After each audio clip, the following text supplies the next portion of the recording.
Hello all, welcome to TechGeek webinars.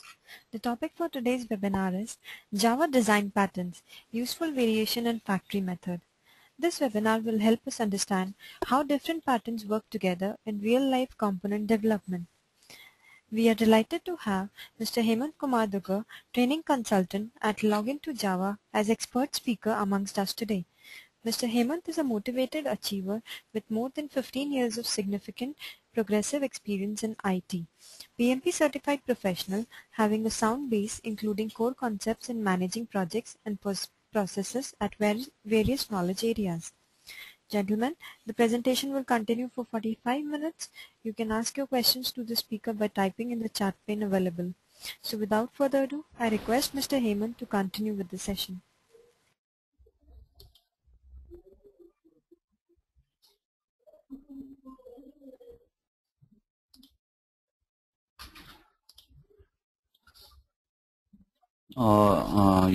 This is Hemant. Just wanted to confirm, am I visible and audible? Yes, your screen is visible and you're also very much audible. Let's get started the webinar. Thank you. Okay, yeah, thanks.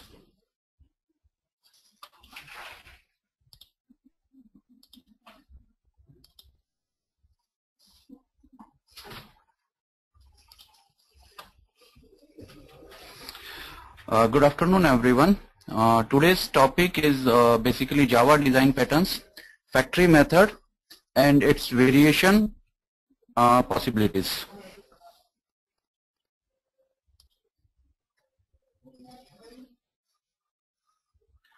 Factory method actually it belongs to creational patterns. Creational patterns are the ones that creates objects for you rather than creating objects with the new keyword in Java. These creational patterns actually creates objects for you. Factory method is one of them. Also governs the object instantiation process that hides the complex logic involved in object creation from the clients. So two major things. One is it creates objects for you. Second one is it hides the complex logic involved in object creation from the clients. What does client mean here? Client means here basically client here means that is a part of your program or code that is using the factory method pattern. That particular portion of code will be treated as client over here.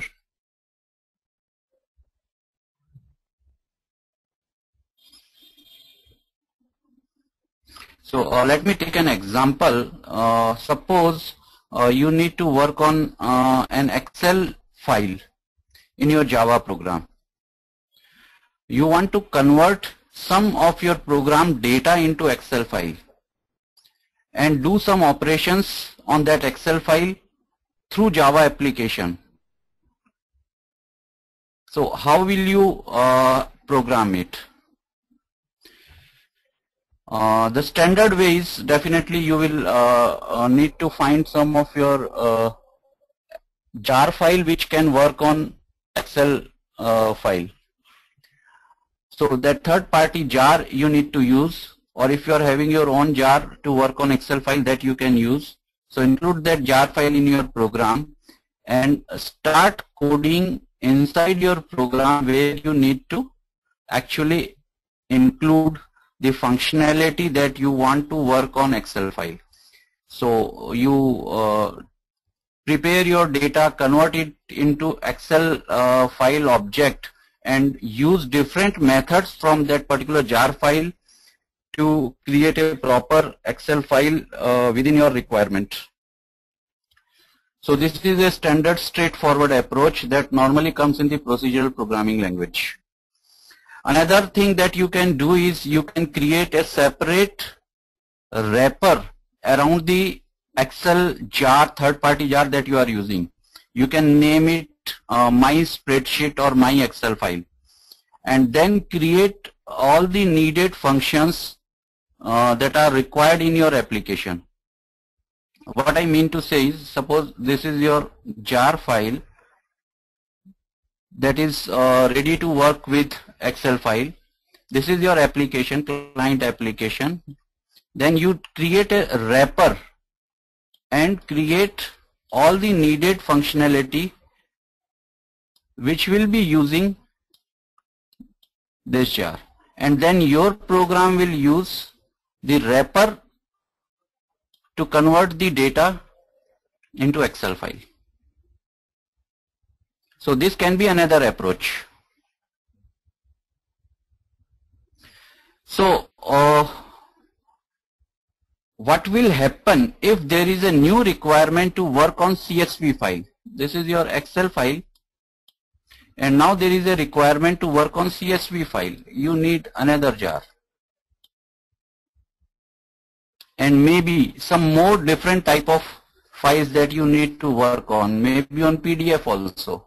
So you need to convert your data into Excel, then CSV, and then PDF. So this type of coding is not good enough.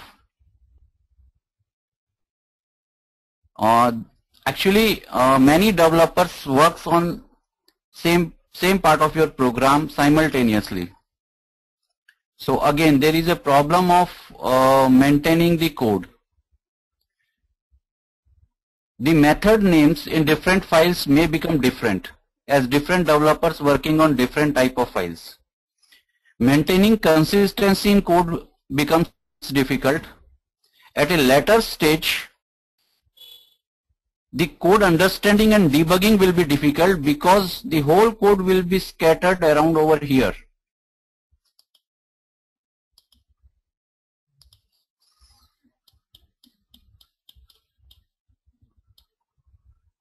So this may be scattered and maintenance will become difficult, even debugging will become difficult. Test cases needs to test each and every file. So if any new changes comes, you need to modify in all application using the common code. So suppose another application is requiring this same code that you have written over here and over here. So what you will actually do is just copy this code, paste it in the new application, and then do some changes, modification, do all the testing, and then you start using the same functionality in another application. So copy pasting the code is again a problem. Why it is a problem? Because if you need to change or if you need to add a new functionality into Excel file or CSV code, you need to do that change in all the application that is using that particular copy pasted code.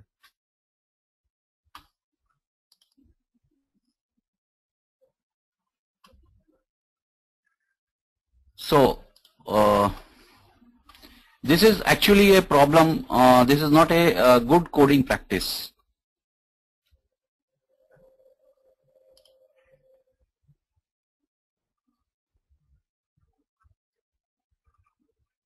So you need to develop a framework for your application. Such applications are typically organized around document or files. So the earlier example was basically for Excel file and CSV file. Now we are taking another example, another context where application typically needs to work around document or files. The type of document can be text, word processing document, or spreadsheet document. Operations like create, open, create the file, open file, edit file, save the document, and the framework must be robust, reusable, expandable, and easy to maintain. So this is the context. We need to work upon this framework. Just go through this class diagram in a minute.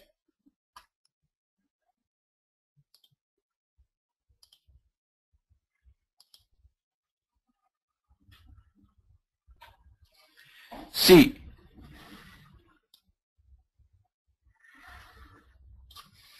now below this red line is your component that you can develop as a separate jar, or you can develop it as a separate package, or you can develop as a separate module in your application.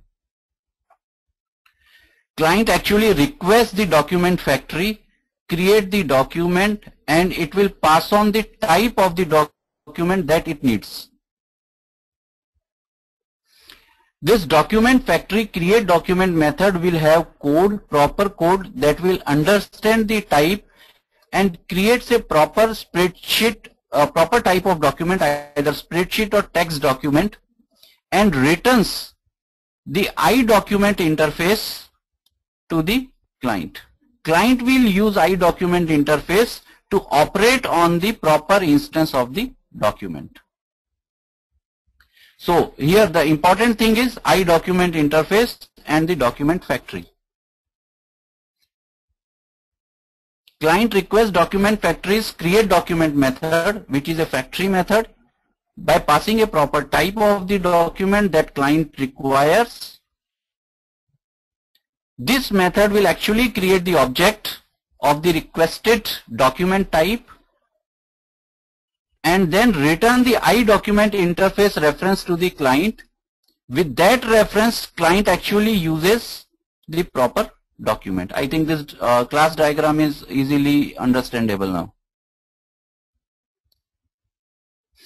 Now see the expandability, ease in expandability. Suppose in future you might need to work on Word document. What you need to do in that case? You implement this interface iDocument in your Word document and then give a proper code in the factory method to create this Word document. So it is easy to expand. You need not to change much in the component. You just need to change a line in the document factory for the proper new type of the document to be created, and then create a separate class that will implement the iDocument interface. So when you actually debug or test your newly developed code, you need not to test this portion, the text document and spreadsheet document. Just test your Word document. So it is easy to expand, easy to maintain. Now what about reusability? If you see this particular line I have drawn, below this is the component, you need not to copy paste the code. You just create a jar out of this component and use it in your other application as it is. So you need to keep the versioning of the jar for the modification and then ship that particular jar to all the application that is using this code, this particular component. So it is easy to reuse also. And there is only a single point of access for creating any type of document, and that is this factory method, create document inside the document factory. So this is a basic classic way of implementing factory method.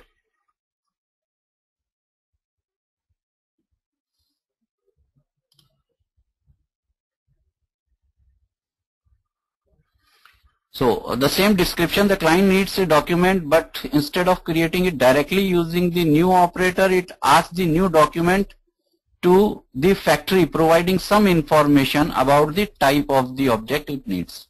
The factory instantiate a new concrete document and give the type and the return to the client.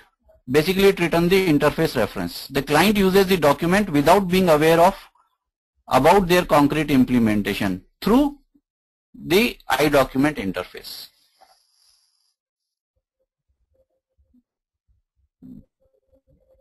See the code, example code. This is your iDocument interface, which will have all the required methods, create, open, etc. That will be common between all the documents. Text document implements iDocument and implementation will go over here, and spreadsheet document implements iDocument and the implementation goes here, and similarly a Word document implements iDocument. Any number of type of document can implement iDocument. I think this is pretty simple. Now see the document factory code.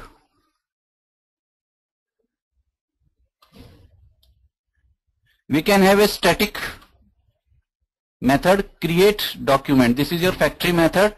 You can supply the type of the document that you needs to create. If text equals to type, suppose your type is text, it will return a new text document, or spreadsheet, it will return a new document spreadsheet, and another if condition you can have over here for your Word document or PDF document or any other kind of document.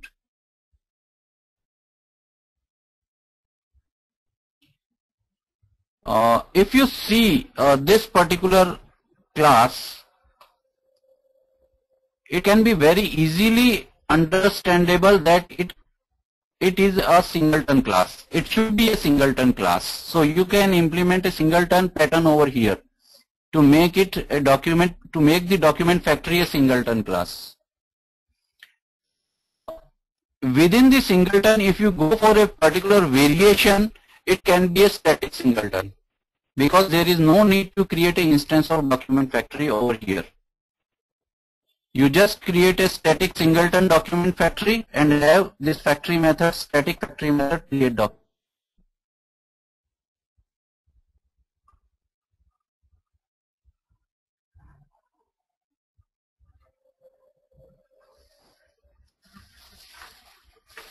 Now, another context.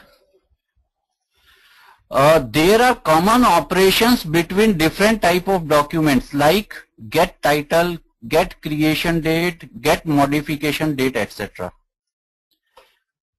So this is another variation you can say. If we have some sort of common implementations for some of the methods in all the types of the document that we are creating through the factory, what should we do? Just give it a thought for a few seconds. I think the answer should come in your mind. What you can do is, you can have an abstract document between the interface and your concrete implementation, where all the common implementation methods can be coded over here in abstract document, like get title, get modification date, get file name, get file path, get creation date. All these methods can be here in the abstract document. So this is another possibility for a factory method. For the common implementation, you can have abstract class with interface.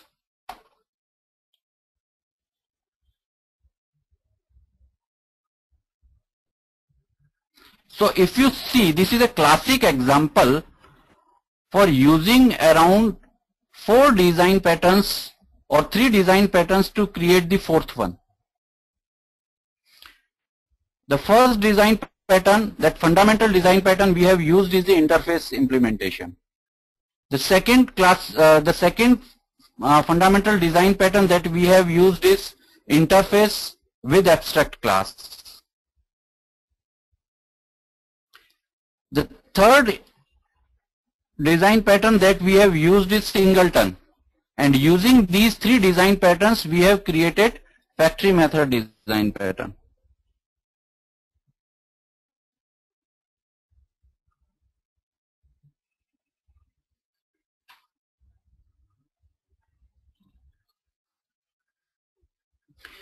Factory method variations.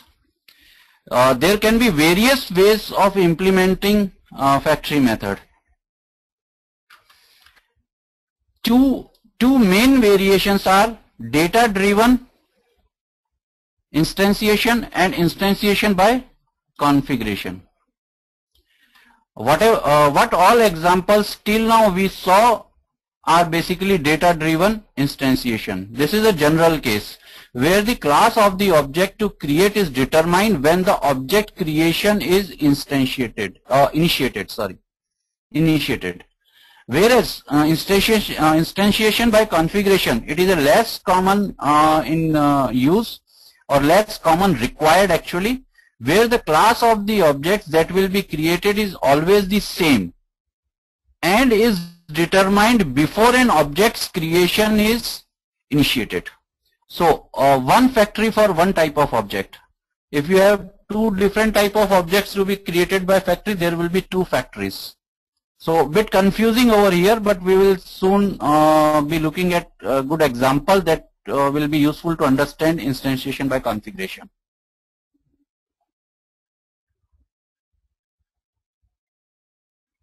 Okay, let me take an example for you. Suppose a company sells point of sale terminals or systems. That particular system, that POS system is responsible for communication with the remote computer to process credit card payments. Right, POS terminal to process the credit card payments. So its classes expect to send message to the remote computer and receive the response by using objects that implement a particular interface. The exact format of the message to send will depend on the company that processes the credit card transaction. So there can be different companies for processing the credit card payment, like Visa, like MasterCard, like American Express. And that particular point of sale terminal requires to process the proper type of credit card. For each credit card processing company, there is a corresponding class that implements the required interface and knows how to send the message to the company and expect the result out of that particular request. So there is a corresponding factory class also. Okay, let's see the class diagram to understand it in a better way.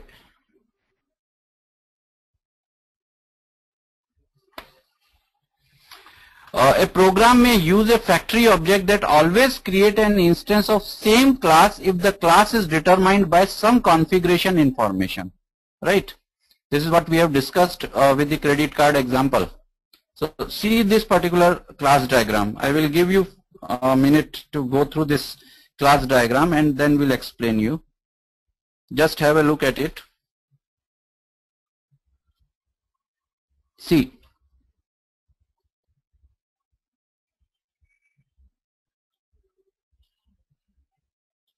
Below this red line is basically the component, the factory method, which is using factory method for processing the credit card.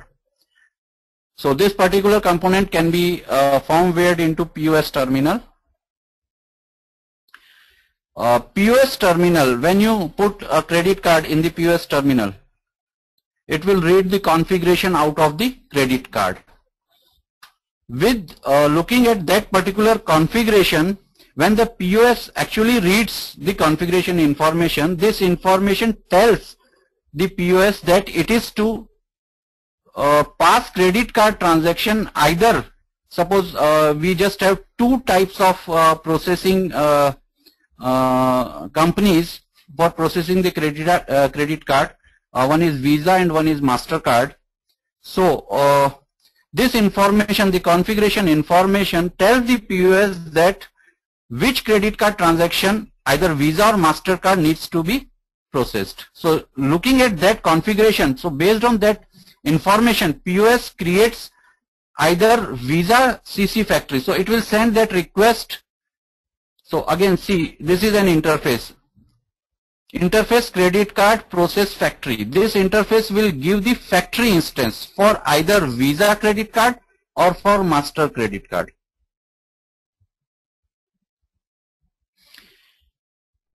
So this particular factory then will be used to create the proper processor, either Visa processor or MasterCard processor. These two processor, concrete processor class implements interface credit card processor, which actually communicates with the company, credit card company, to process the credit card. Right, so all that particular implementation will be within these two class, which will be communicating with the companies, either web services or companies implementation for Visa or MasterCard, and then processed response, receives the processed response and then give the proper processing results to the point of sale terminal, which will then finally print out a slip that payment has been successfully done. So see this, if suppose there is another third American Express credit card needs to be implemented. So what can be the modification possibility? You can have another factory for American Express credit card, or even that particular American Express company will give the implementation that can be firmware into POS. What implementation that can provide? This is the interface that will be given to the American Express that we need these interface implementation. They will provide the implementation for processing the credit card for American Express through this point of sale terminal by implementing and sending two classes. One is ICC process factory, another one is ICC processor. That is interface credit card processor and interface credit card processor factory instance for American Express factory.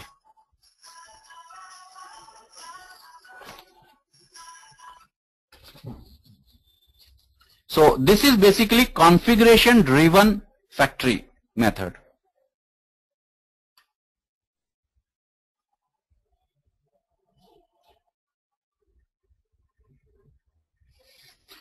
Data driven, we have already seen example. The class of the object to create is determined when the object creation is initiated. The determination is usually based on information passed to the method, like the type of the object needs to be created, and the sequence of if statement works well for create document method that have fixed set of product classes to instantiate. Product classes here are text document and spreadsheet document, our previous earlier one example. So if you see this code, there is a limitation that you can process two type of documents over here. For third type you need to modify the code.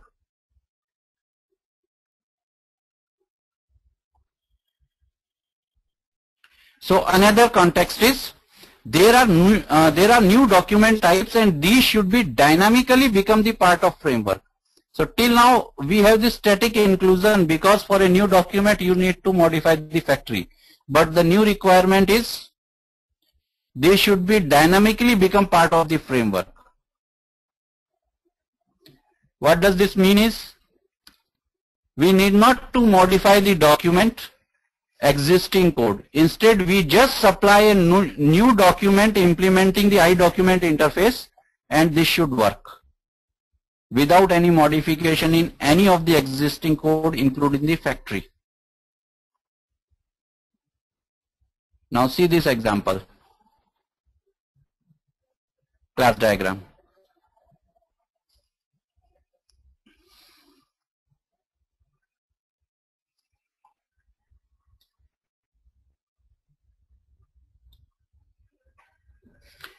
What we are passing is the class instance of your document class.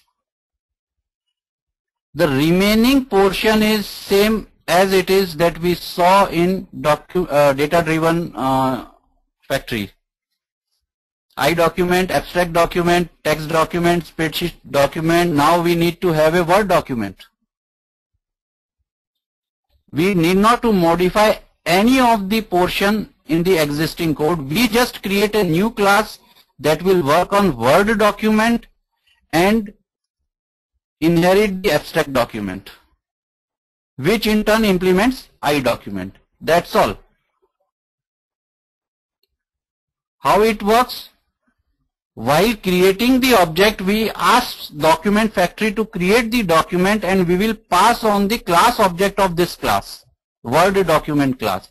And inside this particular create document, first it will check whether it implements iDocument. If it is not implementing, throw the exception not supported document. If it implements iDocument properly, in that particular case, you can create the instance using reflection APIs by this class instance. And that document will be returned to the client.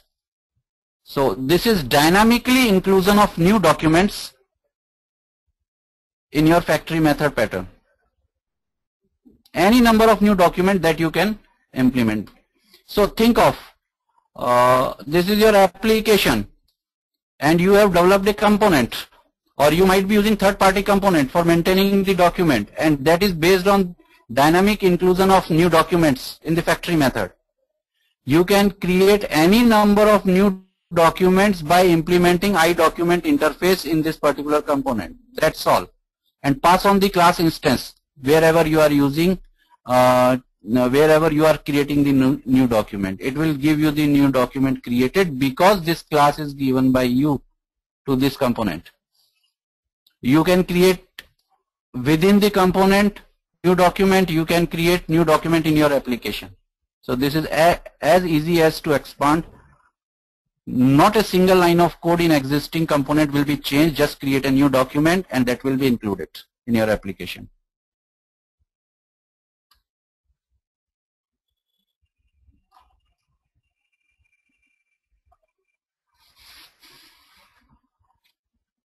If we look at the component development perspective, we just see this interface working properly. And it is making the component reusable, maintainable, expandable, and robust. Now see, we have a iDocument factory interface in place now. By keeping this interface in place, see how easy it will become to create new factories in your application anytime.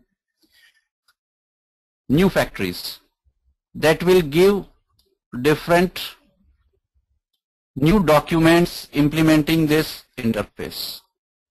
So if you see now, it is becoming closer to the configuration driven factory method.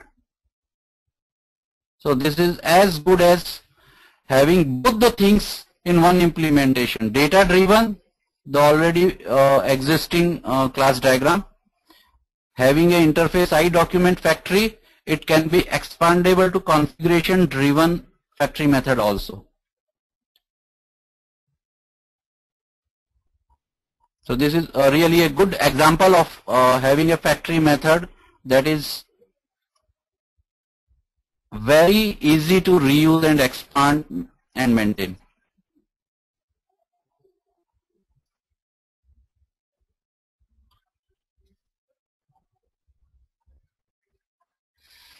If we see Java API usage, URL connection is an example.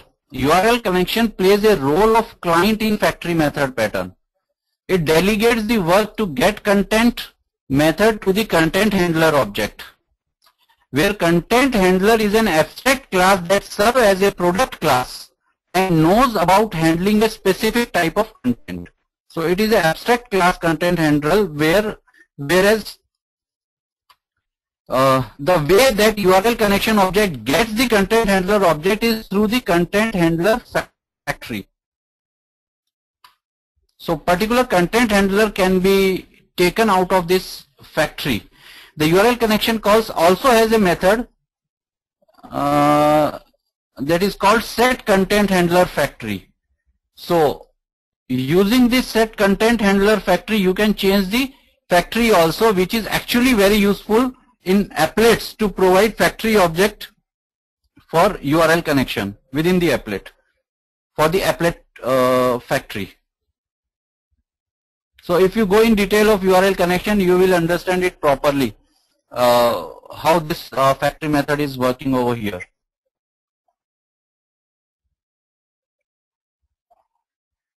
Related patterns are hashed adapter pattern.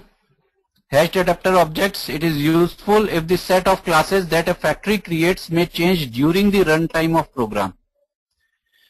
Template method instantiation by configuration information often uses template method pattern.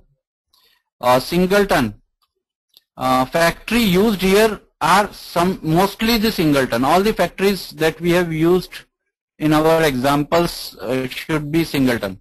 Abstract factory creates a method set of objects. Creates a matched set of objects. Is a compound pattern and use the factory method and interface pattern. So actually factory abstract uses factory method, but it creates more than one matched object set for the client.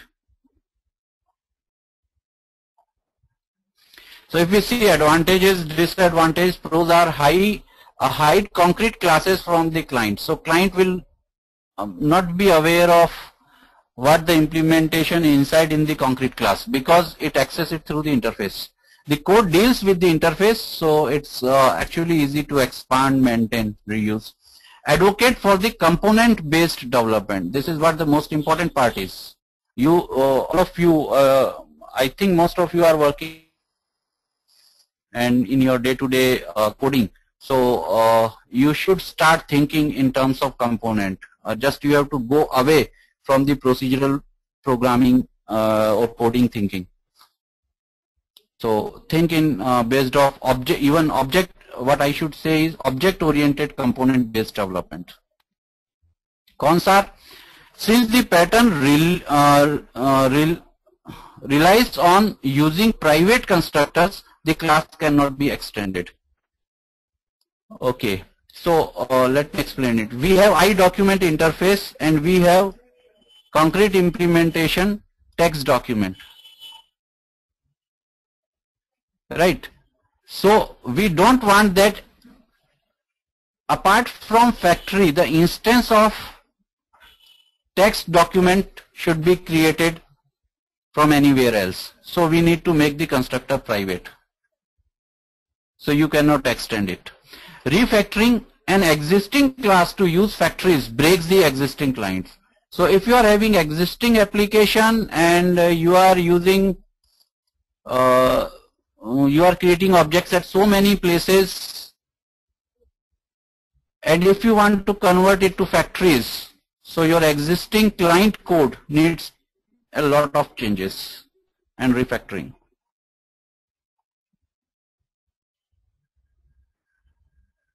So what we have saw in today's lecture is we saw the classic data-driven factory method, we saw the dynamic data-driven factory method, we saw the configuration-driven factory method, and a mix of data and configuration-driven.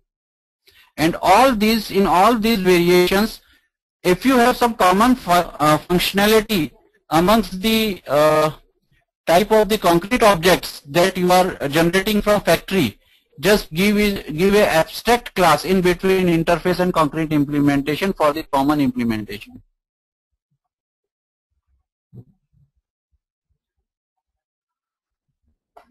So here is an assignment for you. Let's understand the assignment first, and then you can practice it at your home for using the factory method.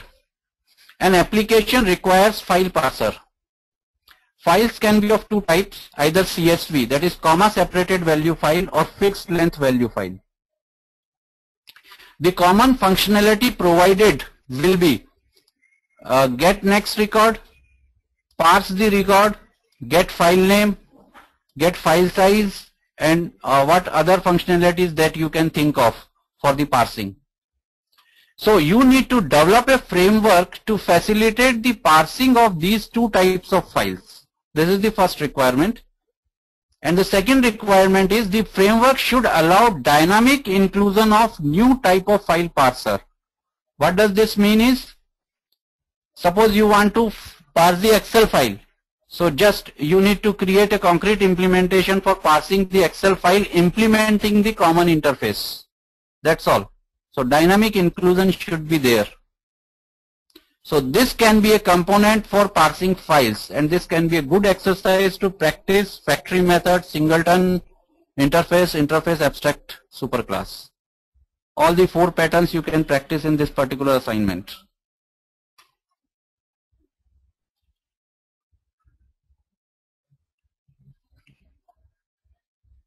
Some of the questions that can be of, before I go to the questions you have, let me first take some common questions.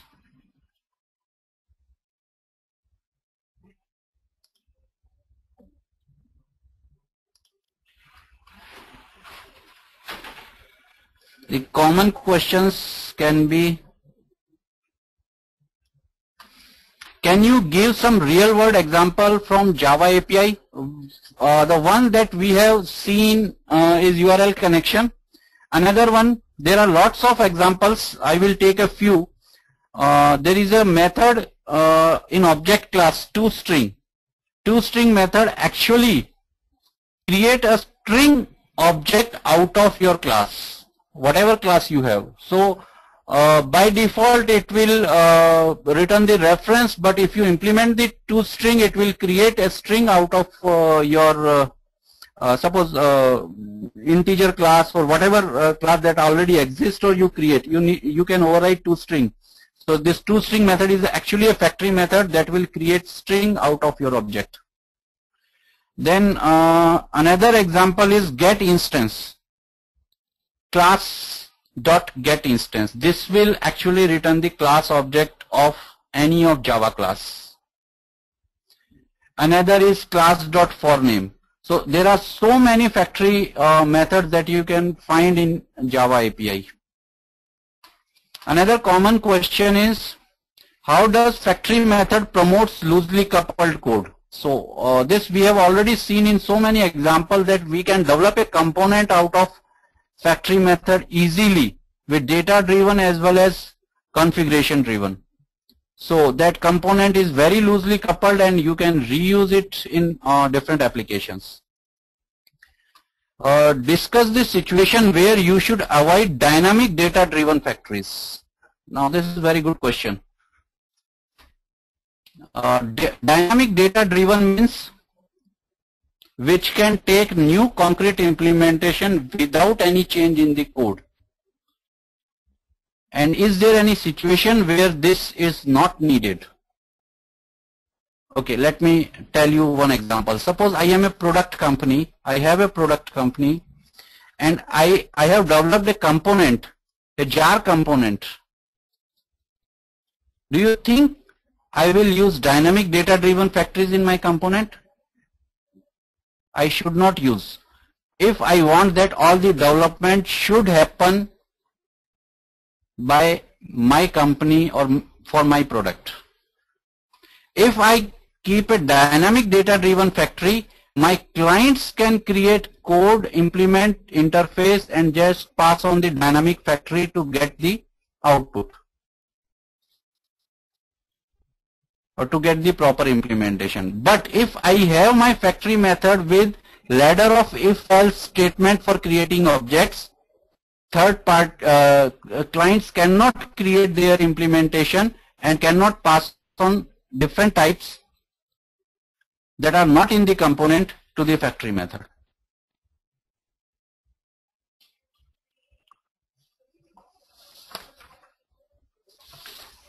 So if you look at the situation, there are situations when static data driven factories are required, especially when you are a product company. But definitely if this is an open source code, you need to create dynamic data driven factories so that the user or the customers or the clients of open source can create their own code with the dynamic data driven factories.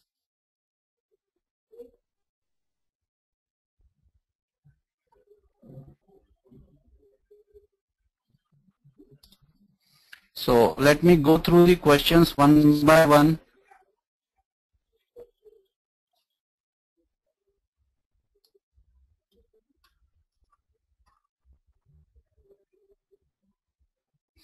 Umesh has asked how the wrappers are created.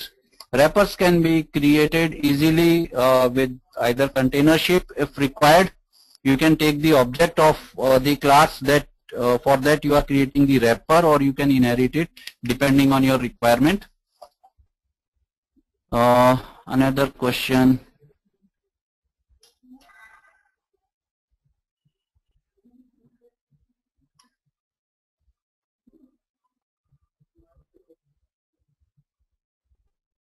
Ramesh, if you have third-party interface in the first class diagram, first class is basically static data driven.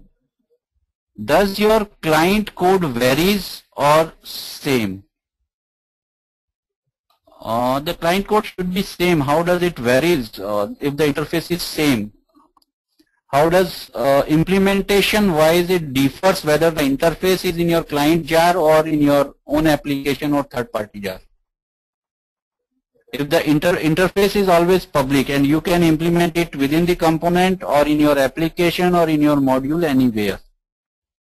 But definitely in the first diagram, the factories cannot be, you cannot pass the object to the factory or the type to the factory, because factory is basically static in nature. Dynamic inclusion is not there. So for making the factory dynamic, you need to have a factory interface. That I have already explained in so many examples.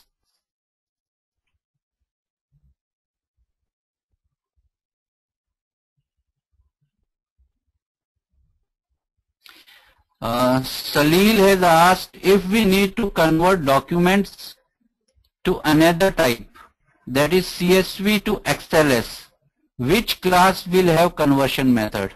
So this is a different requirement, Salil. What example I have taken is from convert the data to CSV or to XLS. So within the example that I have taken, it is not possible. The requirement is different, CSV to XLS. So either you need to create a different component from one type to other type, where you can have a in-between common type. So you can convert any type to the common type, one component, and then common type to any other type, the second component, and use this component together. Another question. Santosh has asked, is it always good to make the factory method class a singleton class? Definitely it is always good, but there is one there in our example. I have taken an example of configuration driven.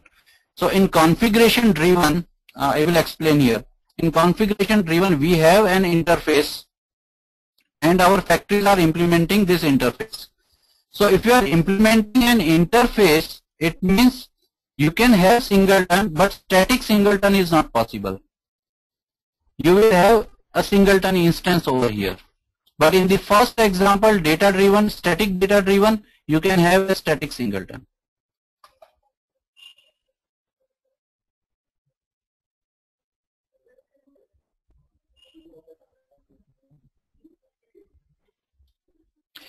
But all these get methods can be in test doc, class, and spreadsheet doc, etc. Abstract document class. Deepak Sharda. Deepak, you can have all the get methods in the concrete classes text doc or spreadsheet doc. But think of having around 10-12 documents, concrete documents, and then there is some change in creation date method. You need to change at all the documents. What I said is the common implementation. You should move to the abstract class, right?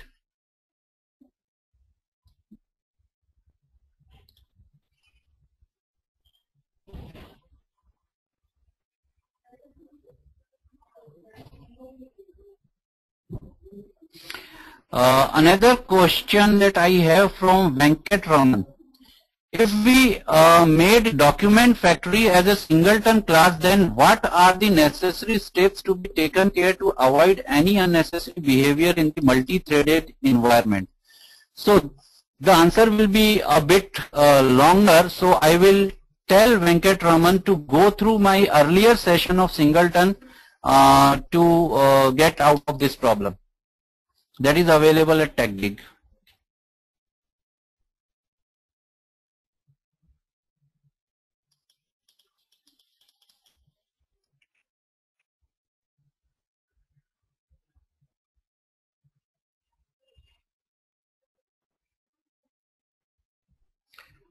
Kamaldeep Bhatia, why do we need to create different factory for different types? Can't we have same factory calling the different processor? Kamaldeep, I will leave it to you. Just think of the scenario that I have explained for the credit card. Because, okay, let me explain. As the credit card processors are different for different credit card companies, and credit card companies need to supply the implementation, so they will supply the factory with them, configuration factory, because configuration is available before creating the object. Before creating or calling the factory, you need to load the configuration also.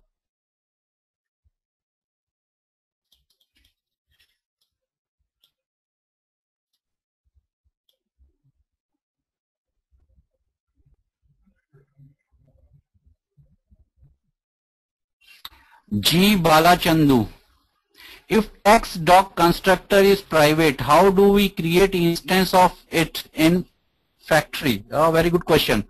Chandu, in one of my earlier lecture, even I will explain over here again.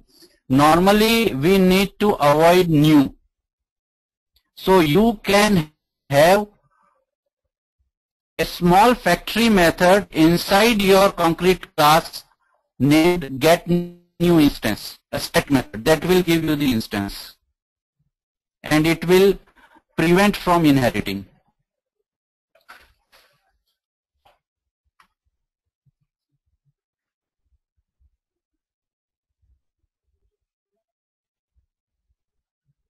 Another question I just answered the Chandu's question is by Nilesh, how to hide concrete class so that user can't create the object of them directly and forced to use factory class for creating object.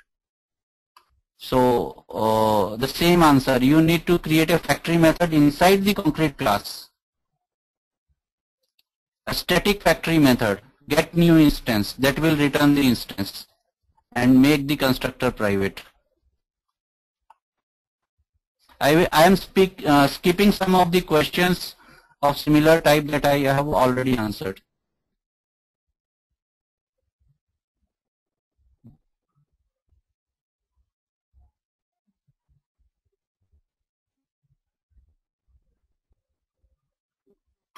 Deepak has asked how to avoid this dynamic data factory creation in Java. Dynamic data factory creation. If you are talking about dynamic data driven factory creation, I would rather say do not have data factory interface. Just have a hard coded if else ladder in your factory method.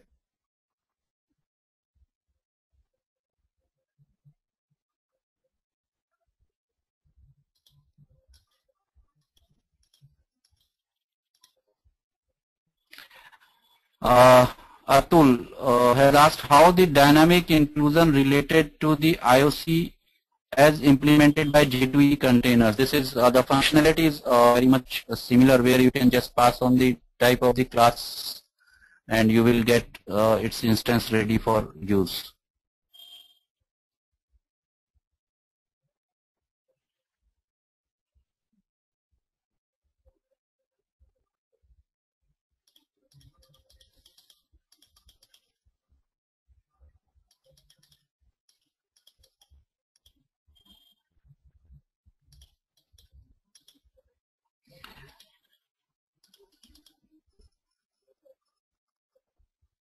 I'm skipping some of the questions which are not directly related to this lecture.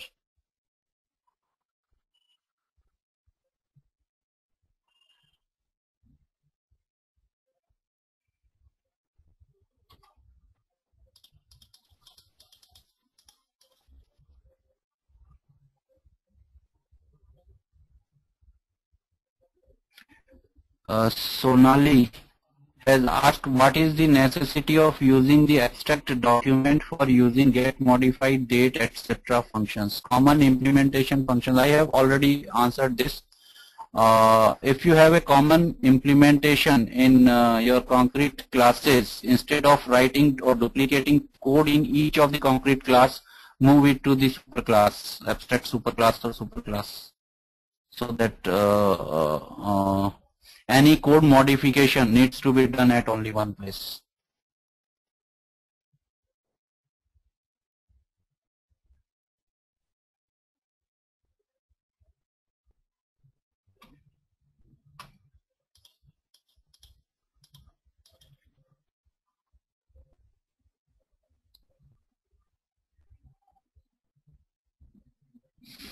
Chandu has asked, then in your example, I see new text document call from the factory class. Your comments, please. Yeah, there are other things also that in my code example you might find not complete, like what I have said that factory class should be singleton, but in my example it was not singleton. The important is the concept that I have explained.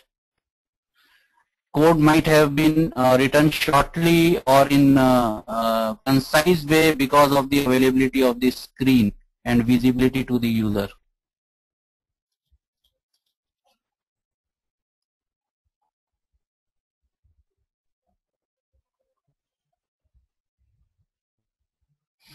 Sudhakar has asked, do we need to take any special care for avoiding the cloning of singleton or factory object? Definitely we need to take care of cloning in singleton as well as in factory. So that you can do by overriding the clone method. Either you can throw the exception or give, I think throwing the exception can be the best way. So I think I have answered almost all the questions, all the relevant questions. So I have done from my side.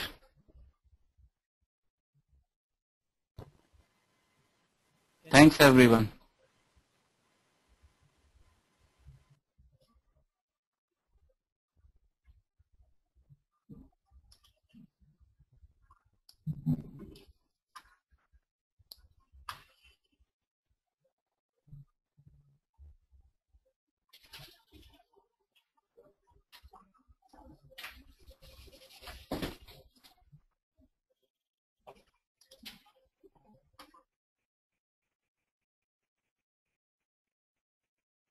Thank you, Mr. Hemant, for such an informative session. I would also like to thank all the attendees for making this webinar a big success. The recording of this webinar will be made available on techgeek.com by tomorrow. Then next session in the TechGeek webinar series is happening today at 5 p.m. Topic is Innovation in Financial Technologies. Speaker is the CTO of Polaris Financial Software. So see you all at 5 p.m.